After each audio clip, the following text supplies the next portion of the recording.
गुजरात के वडोदरा से पीएम मोदी एक बार फिर अपील करते हुए नजर आए और कहते हैं युद्ध के प्रभाव से बचने का प्रयास, जहां संभव हो पेट्रोल का इस्तेमाल कम करें। अगर संकट आया तो एकजुट होना होगा। दुनिया में पेट्रोल डीजल की कीमतें बढ़ रही हैं। जहां संभव हो तेल का इस्तेमाल कम करें। स्कूलों में ऑनलाइन क्लासेस हो। खाने में तेल का इस्तेमाल कम करें। देश हित में सोने की खरीद नहीं करना है।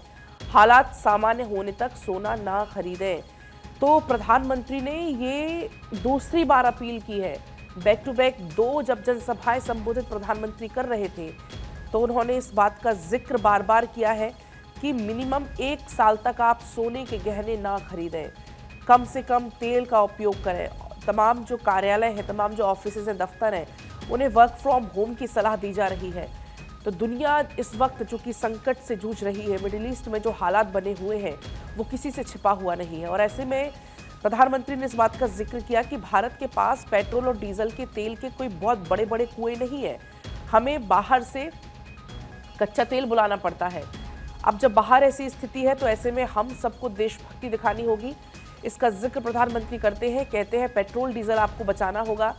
आप पब्लिक ट्रांसपोर्ट का इस्तेमाल करें, मेट्रो, इलेक्ट्रिक व्हीकल्स का इस्तेमाल करें, कारपूल करने की कोशिश करें, work from home, virtual meeting करें, विदेश के जो टूर है, यात्राएं हैं, वो कुछ समय के लिए टालें, शादियों को अगर हो सकता है तो टाल दें, सोना ना खरीदें, मिनिमम 1 साल तक सोना ना खरीदें, खाने के तेल में कटौती करें, केमिकल खाद की और खपत आधी करें, क्योंकि अभी जो फर्टिलाइजर के दाम है वो आसमान छू रहे हैं।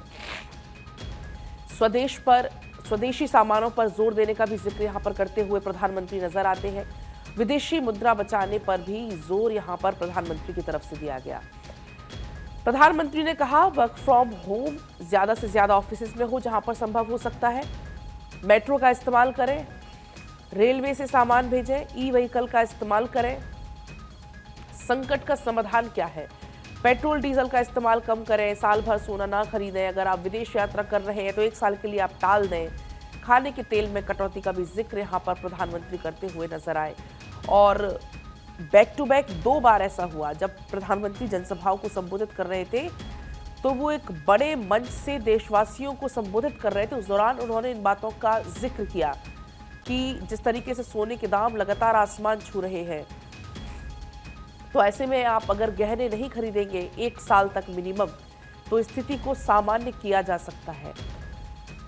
अब आज हालांकि पीएम की मौजूदगी असम में रहेगी। असम के बाद उनको कर्नाटक रवाना होना है। असम में पहले शपथ ग्रहण समारोह है, वहां पर हिस्सा लेते हुए प्रधानमंत्री आज नजर आएंगे और उसके बाद फिर कर्नाटक का दौरा।